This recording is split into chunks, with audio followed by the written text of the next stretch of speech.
अस्सलाम वालेकुम जी, welcome back to my channel. उम्मीद करता हूँ आप सब खैरियत से होंगे। जैसा कि आप लोग जानते हैं कि हमारी जो सेमेस्टर एक्टिविटीज़ हैं वो स्टार्ट हो चुकी हैं। जो भी ग्रेडेड एक्टिविटीज़ है, असाइनमेंट, क्विज़ और जीडीपी वगैरह आना शुरू हो गया। अभी तक अगर किसी ने अपने एलएमएस लॉगिन करके नहीं देखा तो वो देख ले, इससे पहले आपके 0 मार्क्स लग जाएँ। इसके अलावा हमारा जो फ़ी वाउचर है वो भी आ चुका है। कुछ बच्चे ये शिकायत करते हैं कि फ़ी बहुत ज़्यादा आई है। देखिए, फ़ी ज़्यादा आई है तो वो इसमें हम अब कुछ कर नहीं सकते, लेकिन उन्होंने हमें एक ये ऑप्शन भी दिया होता है कि आप 3, 4 या 5 इंस्टॉलमेंट्स में, जो कि आपके पूरे सेमेस्टर में ख़त्म हो जाती हैं, वो करवा सकते हैं। अगर किसी को वो नहीं पता किस तरह, आप नीचे कमेंट में मुझे बता सकते हैं, वो भी मैं आपको करके बता दूंगा। इसके अलावा किसी भी असाइनमेंट, जीडीपी या कुछ का आपको सोल्यूशन चाहिए हो वो भी आपको मिल जाएगा। आप नीचे कमेंट में मुझे बता दें।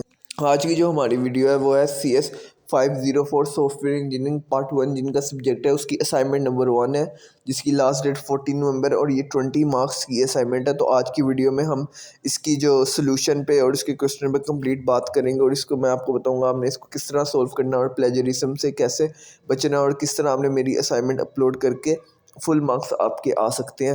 तो वीडियो को आपने लास्ट तक देखना है, और अगर आप मेरे चैनल पे न्यू है तो लाइक शेयर सब्सक्राइब लाजमी कीजिएगा, ताकि मेरे आने वाली व्यू से जो रिलेटेड हर वीडियो वो आपको सबसे पहले मिल सके। तो शुरू करते हैं वीडियो को। आज की जो असाइनमेंट है वो CS504 सॉफ्टवेयर इंजीनियरिंग पार्ट 1 की असाइनमेंट नंबर 1 है, जिसकी लास्ट डेट 14 नवंबर है। और इसके अलावा भी अगर किसी की कोई असाइनमेंट्स का इशू है तो आप नीचे कमेंट में मुझे बता सकते हैं, वो भी मिल जाएगा। ये जो असाइनमेंट है ये लेक्चर नंबर 1 to 9 है, और ये जो है ट्रांजिशन डायग्राम के बारे में है। आपने जो असाइनमेंट वो अपनी JPEG या JPG फॉर्मेट में करवाना है। ये कौन सा फॉर्मेट होता है? ये इमेज का फॉर्मेट होता है, क्योंकि आपने जो डायग्राम बनानी है ना, आपने उसकी इमेज लेके अपनी असाइनमेंट में अपलोड कर देनी है। सिंपली आपने ये करना है। अगर आप मेल के थ्रू ये असाइनमेंट जमा करवाएंगे तो आपका जो है वो 0 मार्क्स लगेगा, उन्होंने ऊपर पहले ही बता दिया। तो आपने जो है वो सिर्फ पिक की फॉर्म में जो अपनी डायग्राम है वो अपलोड करनी है। मैं आपको बताता हूँ आपने डायग्राम किस तरह बनानी। चलते हैं क्वेश्चन की तरफ। Consider an online shop that provides a variety of handmade bags online. की एक ऑनलाइन शॉप है जो कि वैरायटी ऑफ हैंडमेड बैग्स जो है वो सेल करती है। The handmade bag ordering system allows the customer to order a bag from the online shop. जो हैंडमेड बैग का जो ऑर्डरिंग सिस्टम है वो कस्टमर को अलाउ करता है कि आप ऑर्डर बैग कर सकते हो ऑनलाइन शॉप से। After the placement of the order, जब आप ऑर्डर प्लेस कर दोगे तो कस्टमर विल रिसीव अ रेसिपेट, के जो कस्टमर है उसे एक रसीद भी रिसीव होनी चाहिए the handmade bag ordering system से। The handmade bag ordering system sends the order detail to the bag store, कि जो उनका ऑर्डरिंग सिस्टम है हैंडमेड बैग का, वो जो डिटेल्स है वो बैग स्टोर को शेयर करता है और बैग सप्लायर को। The bag supplier sends the order recipient back to the handmade bag ordering system. जो बैग सप्लायर है, जो ऑर्डर रेसिपिएंट है, वो दोबारा हैंडमेड बैग ऑर्डरिंग सिस्टम को सेंड करता है। The sales manager is responsible for managing all the reports of the handmade bag ordering system. जो सेल्स मैनेजर है वो रिस्पॉन्सिबल है, अगर कोई रिपोर्ट करता है बैग के खिलाफ या कोई भी उसकी कंप्लेन होती है बैग के खिलाफ, वो जो है वो सेल्स मैनेजर उसका जो है वो रिस्पॉन्सिबल होता है। मैं आपको ना इजी वर्ड में बता देता हूँ कि असल में क्वेश्चन है क्या, कि एक ऑनलाइन शॉप है जो कि हैंडमेड बैग बनाती है और उसे ऑनलाइन सेल करती है। उन्होंने अपना एक हैंडमेड बैग का ना ऑर्डरिंग सिस्टम रखा हुआ है ऑनलाइन, जो कि कस्टमर को अलो करता है कि भाई आप जो है वो ऑर्डर को बैग को ऑर्डर भी कर सकते हो। जब आप ऑर्डर करोगे बैग को तो आपको एक ऑनलाइन रसीद भी मिलेगी। उस ऑर्डर करने के बाद जो हैंडमेड बैग का ऑर्डरिंग सिस्टम है वो जो उस डिटेल्स को बैग स्टोर को भेजता है, और बैग की जो मतलब कि पीछे फैक्ट्री वगैरह होती है उनको सेंड करता है। उसके बाद वो जो है वो ऑर्डर कस्टमर तक पहुंचाते हैं। और एक सेल्स मैनेजर भी होता है जो कि उस सारी, अगर आपको कोई किसी चीज़ के बारे में इशू है या कोई रिपोर्ट करनी है या कोई चीज़ आपको सही नहीं आई, वो भी सेल्स मैनेजर भी आपके पास होना चाहिए। तो ये एक सिंपल सा क्वेश्चन है कि आपने एक डायग्राम बनानी है हैंडमेड बैग ऑर्डरिंग सिस्टम की, कि वो आप ऑर्डर भी कर सकते हो। उसके बाद जो उसका ऑर्डरिंग सिस्टम है वो क्या करता है क्या नहीं। Identify the external entities of the handmade bag ordering system, कि आपने एक्सटर्नल एंटिटीज़ जो है हैंडमेड बैग ऑर्डरिंग सिस्टम की वो भी बतानी है। And draw the context level also called level 0 diagram, data flow diagram of the hand bag ordering system that expresses the system scope at a high level.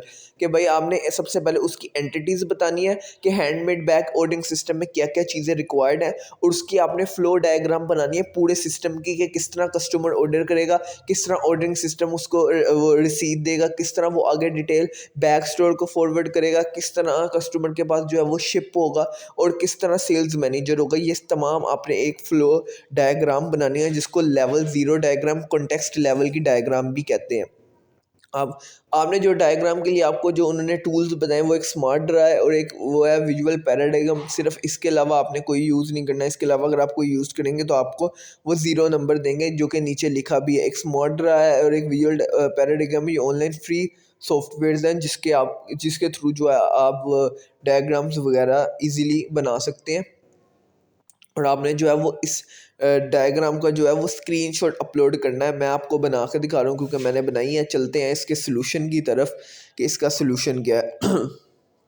इसका CS504 software engineering part 1 की ये assignment number 1 है जिसकी last date 14 नवंबर है। इसके answer की तरफ चलते हैं। Context level data flow diagram, जिसको हम DFD भी कहते हैं, of the handmade bag ordering system. सबसे पहले हम इसकी देखते हैं एक्सटर्नल एंटिटीज़। कस्टमर है, बैक स्टोर है, बैक सप्लायर है।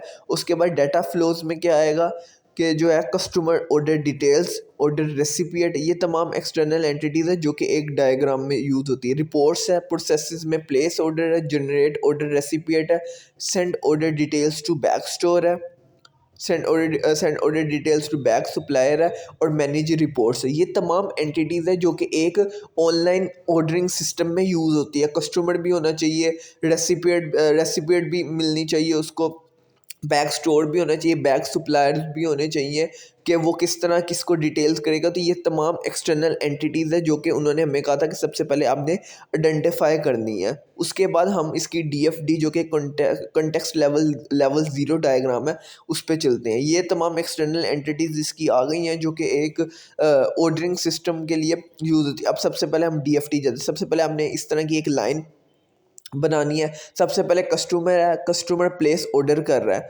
जैसे ही कस्टमर ने ऑर्डर प्लेस कर दिया, हैंडमेड बैग ऑर्डरिंग सिस्टम को जो है वो उसका कस्टमर का जो ऑर्डर है वो चला गया। ये जो फ्लो डायग्राम मैं आपको बना के दे रहा हूँ ये एज इट इज़ आपने बनानी है। कस्टमर है, उसने प्लेस ऑर्डर किया, order handmade bag ordering system को चला गया। उसने जो है वो जनरेट रेसिपिएंट यानी रसीद एक जनरेट कर दिया। वो रसीद जो है वो डिटेल जो है वो बैक स्टोर को गई है। बैक स्टोर ने अपनी जो इन्वेंट्री अपडेट किया, इन्वेंट्री मतलब जहाँ उसने चीज़ें रखी होती हैं, अपडेट इन्वेंट्री करके बैक सप्लायर को बैग गया। बैक सप्लायर ने जो शिप बैग है वो कस्टमर को कर दिया और कस्टमर को उसकी जो है ऑर्डर रेसिपिएंट रिसीव हो गया। उसके बाद एक सेल मैनेजर है जो कि रिपोर्ट्स को मैनेज करता है और जो भी है सारी चीज़ों को मैनेज करता है। मैं एक दफ़ा दोबारा आपको बता देता हूँ कि कस्टमर है, कस्टमर ने एक प्लेस ऑर्डर किया है। कस्टमर ने प्लेस ऑर्डर किया, वो हैंडमेड बैग ऑर्डरिंग सिस्टम को गया है। उसके बाद उसने एक रेसिपीट जनरेट किया जो कि बैक स्टोर को गई है, जो कि ऑर्डर डिटेल्स हैं। उन्होंने अपनी अपडेट इन्वेंट्री की है। इन्वेंट्री को अपडेट करने के बाद बैग सप्लायर ने जो है वो बैग को शिप कर दिया है कस्टमर को और कस्टमर को उसकी रेसिपिएंट मिल गई है। एक सेल्स मैनेजर है हमारे एंड पे, अगर बैग उसको सही नहीं मिलता, कोई कंप्लेन है, कोई रिपोर्ट उसने करनी है, तो वो मैनेज रिपोर्ट्स को करता है। अब नीचे हम देखते हैं कि ये जो डायग्राम मैंने बनाई है क्या शो करती है। This DFD show the high level interaction between the handmade bag ordering system and it's external entities की ये हाई लेवल इंटरेक्शन शो करता है हैंडमेड बैग ऑर्डरिंग सिस्टम में और एक्सटर्नल एंटिटीज़ में। The customer places an order through the system, कि जो customer है वो ऑर्डर प्लेस करता है सिस्टम से, which then generates an order recipient, जो कि एक ऑर्डर रेसिपिएंट जनरेट होता है, and sends the order detail to the back store and back supplier, और जो ऑर्डर डिटेल था वो बैक स्टोर और बैक सप्लायर को सेंड करता है ऑर्डरिंग सिस्टम। उसके बाद जो सप्लायर है वो ship the back to the customer, customer को बैक शिप करता है, and the system sends the order recipient to the customer, और कस्टमर को ऑर्डर रेसिपिएंट मिल जाती है। The sales manager uses the system to manage report, जो सेल्स मैनेजर है वो सिस्टम को यूज़ करता है मैनेज रिपोर्ट्स के लिए और कंप्लेन के लिए। तो ये जो सारी डिटेल्स मैंने आपको बताई है ये वो डिटेल्स है जो ये डायग्राम जो है वो जो वो फुलफ़िल कर रही है। तो ये थी CS501 सॉफ्टवेयर इंजीनियरिंग पार्ट 1 की असाइनमेंट। कोई भी इशू आप नीचे कमेंट में मेरे से पूछ सकते हैं। लाइक शेयर सब्सक्राइब लाजमी कीजिएगा। इसके अलावा किसी और चीज़ की असाइनमेंट क्विज़ या GTP चाहिए वो भी आपको मिल जाएगा। तो वीडियो को एंड तक देखना और कोई भी इशू हो तो आप कमेंट कर सकते हैं।